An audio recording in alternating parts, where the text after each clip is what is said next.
विद्यार्थियों, प्रगति संस्थान अन्नापुर से हम आपका स्वागत करते हैं। आज हम पर्यावरण का परिचय। अब इसमें देखिए, आज के समय में पर्यावरण एक ऐसी विषय वस्तु है जो स्नातक से लेकर के और विभिन्न प्रतियोगी परीक्षाओं में इसके प्रश्न पूछे जा रहे हैं।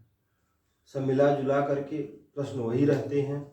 परीक्षा का नाम भले अलग हो जाए, लेकिन प्रश्न सब वही रहते हैं। अब हम यहाँ पे आपको पर्यावरण से परिचय कराएंगे, उसके भागों को बताएंगे और कुछ और भी जानकारियाँ यहाँ पे मिलेंगी जो परीक्षा उपयोगी होगी।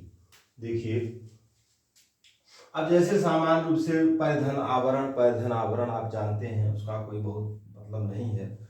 हमको ये जानना है कि हमारा पर्यावरण मुख्य रूप से किससे मिलकर के बना है।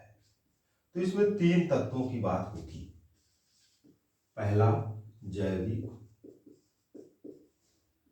जैविक को हम कहेंगे अभौतिक। अजैविक को कहेंगे भौतिक। और तीसरा ऊर्जा स्रोत। फिर आगे देख लेते हैं, क्योंकि नाम जब अलग अलग तरीके से पूछे जाते हैं तो समस्या होती है कि उसके सभी नामों को जाना जाए। जैविक या अभौतिक या बायोटिक। अजैविक, भौतिक या अबायोटिक। और तीसरा आपका जो समस्त क्रियाओं का संचालन है, सोलर एनर्जी, सौर ऊर्जा भी इसे कहते हैं। विद्यार्थियों, अब यहाँ इस चीज को ध्यान में रखना है कि ये दोनों की क्रिया प्रणाली का जो मूल आधार है वो सौरिक एनर्जी है या सोलर एनर्जी है। अब यहाँ पर हम ये देखेंगे कि जैविक को हम किसका अध्ययन करते हैं। तो यहीं से प्रश्नों की शुरुआत हो गई, यहीं से प्रश्नों की शुरुआत हो गई। कौन से जैविक हैं, कौन से अजैविक हैं, पृथ्वी पर ऊर्जा का स्रोत क्या है। तो मुख्य ऊर्जा का स्रोत पृथ्वी पर सूर्य है। इसके अलावा जो ऊर्जा के स्रोत हैं पृथ्वी पर, जिसको ज़्यादा चर्चा में लिया जाता है, जियोथर्मल पावर है। जियोथर्मल पावर, जिसको कहते हैं भू तापीय ऊर्जा। अब यहाँ पर हम सर्वप्रथम जैविक की चर्चा करेंगे और उससे संबंधित जो प्रश्न बनते हैं उस पर ध्यान आकृष्ट करेंगे।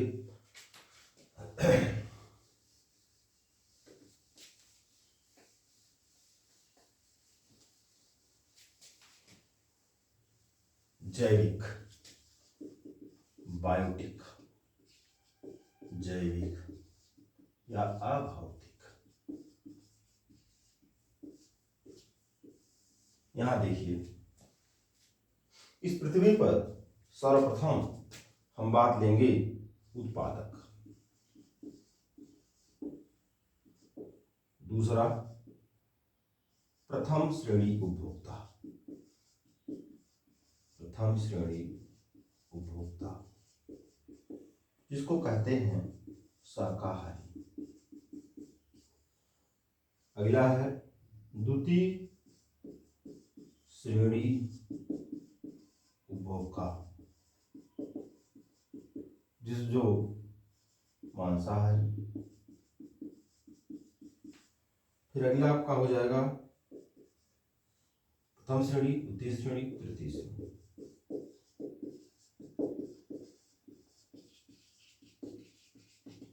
जो हो जाएगा सर्वाहारी।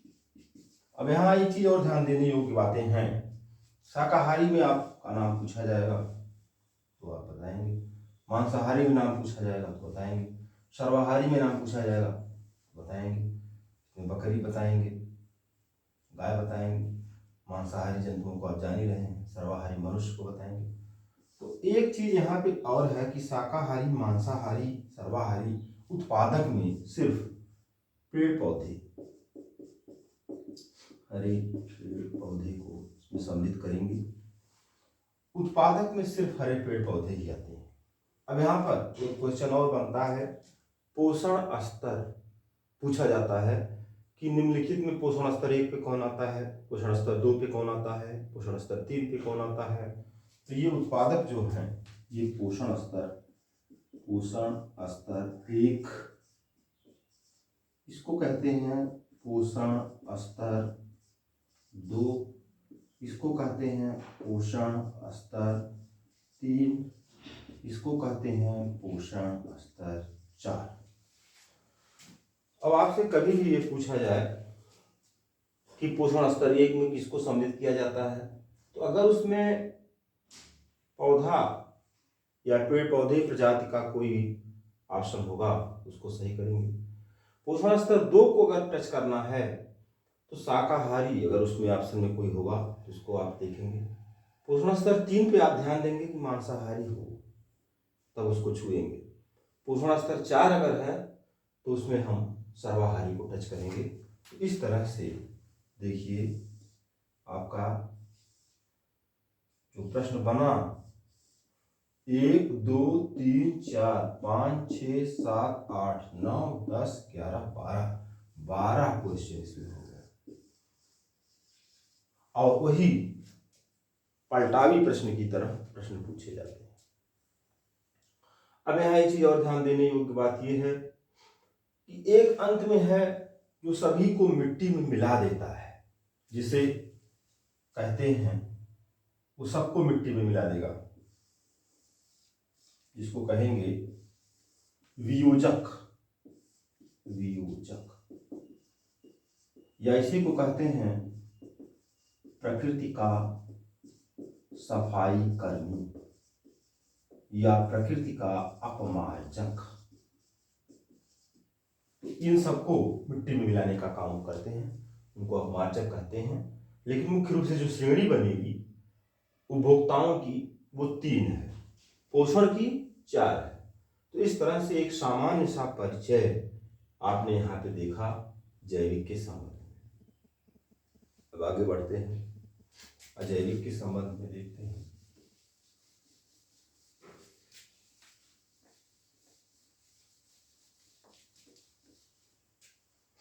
अजैविक, जो अजैविक है वो अबायोटिक है, वो अभौतिक है, वो भौतिक है। इसके अंतर्गत 3 चीजें सम्मिलित हैं। 3 चीजें कौन सी सम्मिलित हैं? मुख्य रूप से स्थल मंडल सम्मिलित है, जल मंडल सम्मिलित है और वायुमंडल सम्मिलित है। ये तीनों आधार हैं, जीव जगत के आधार हैं। क्योंकि सामान्य परिचय ही इसमें हो पाएगा, नहीं तो वीडियो लंबा भी होगा और बन भी नहीं पाएगा ज़्यादा। ऐसी स्थिति में सब अलग चैप्टर के रूप में हैं। यहाँ पे हम केवल पर्यावरण के प्रमुख अंग या संगठन की ही चर्चा कर लेते हैं। स्थल मंडल, और स्थल मंडल में जब आप पहुँचेंगे तो स्थल पर हमको जो अध्ययन करना है वो मुख्य रूप से महाद्वीप का अध्ययन करना है और उसके साथ साथ महासागर का अध्ययन करना है। स्थल मंडल में मुख्य रूप से आप महाद्वीप का अध्ययन करेंगे।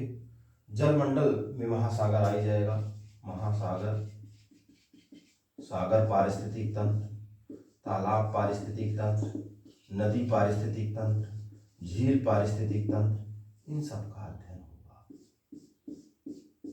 महाद्वीप के अंतर्गत आपका जो महाद्वीप हैं उनके महाद्वीपों की विशेषताएं और उस पर पर्यावरण का प्रभाव, इसमें आपका एशिया, अफ्रीका, उत्तर अमेरिका, दक्षिण अमेरिका, इसके बाद फिर यूरोप, अंटार्कटिका,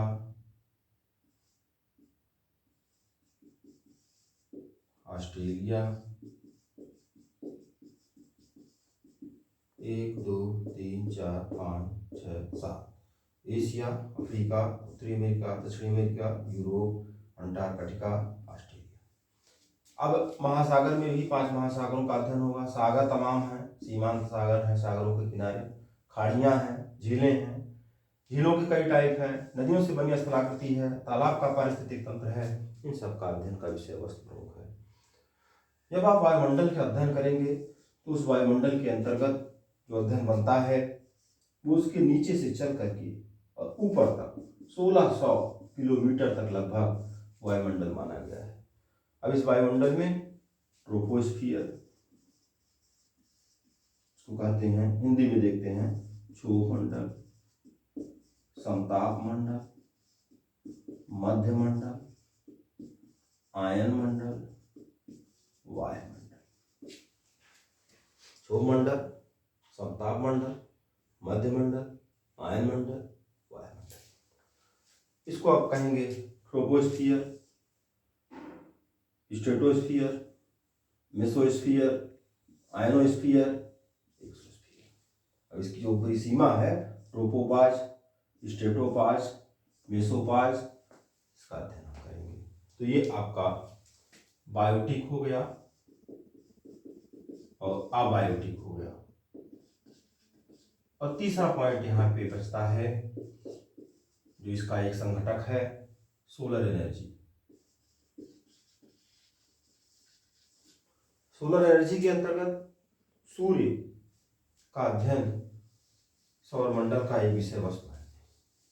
हम जब सौरमंडल का अध्ययन करेंगे उसमें सूर्य, उसकी सतह, उसके कोर, इन सभी का अध्ययन करेंगे और सूर्य की विशेषताएं, सूर्य से ग्रहों की उत्पत्ति की चर्चा की जाएगी।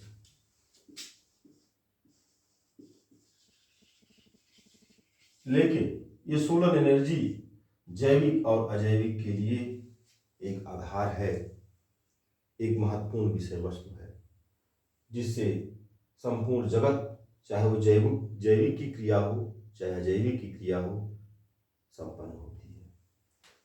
भूतापी जियोथर्मल पावर की जो बातें हैं,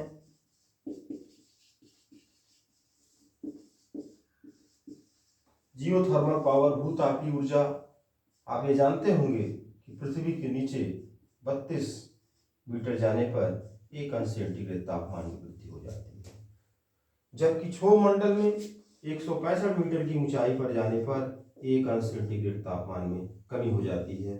इसे सामान्य ताप ह्रास दर कहते हैं, इसे वृद्धि दर कहते हैं।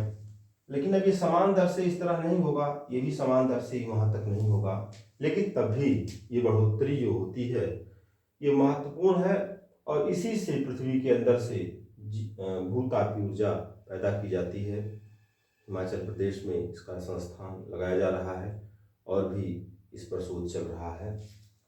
तो आज हमने अपने इस क्लास में परिचय प्राप्त किया कि हमारा जो पर्यावरण है वो किससे मिलकर के बना है और उसकी प्रकृति क्या है, उसमें क्या क्या प्रश्न पूछे जा सकते हैं, इस पर चर्चा की गई। अब अगला विषय वस्तु इसमें ये बनेगा कि पर्यावरण को हम और इसमें इसके अध्ययन की विषय वस्तु क्या हो सकती है, इसमें क्या क्या चीज़ें जुड़ी हैं। तो फिर हम ये भी देख लेते हैं कि पर्यावरण में किन किन चीज़ों का हमको अध्ययन करना रहता है और हमारा विषय वस्तु क्या है। यहाँ देखिए, हम 2 चीज़ों से आपको विषय वस्तु से परिचित कराएंगे।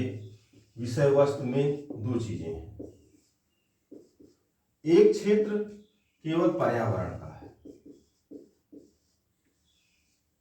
पर्यावरण के, और दूसरा क्षेत्र एक बन जाएगा पर्यावरण अध्ययन का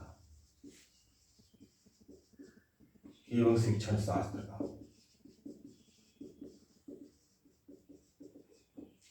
तो जैसा कि जानते हैं, अभी बताया गया कि पर्यावरण में पर्यावरण के संघटक, जैसे आपको बताया गया जैविक अजैविक ऊर्जा संस्थान है।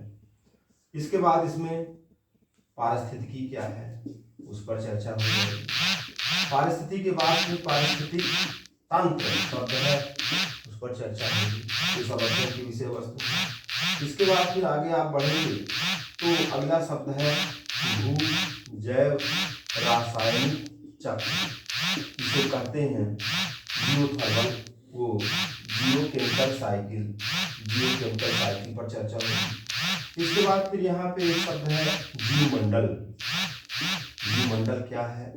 पृथ्वी पर जीवमंडल कितने क्षेत्र तक पाया जाता है? लगभग 30 किलोमीटर तक ऊपर और नीचे मिला करके जीवमंडल का अध्ययन है। इसके बाद फिर आप प्रदूषण का अध्ययन करते हैं। प्रदूषण और प्रदूषक की संकल्पना स्पष्ट होगी। प्रदूषण के प्रकारों की चर्चा होगी।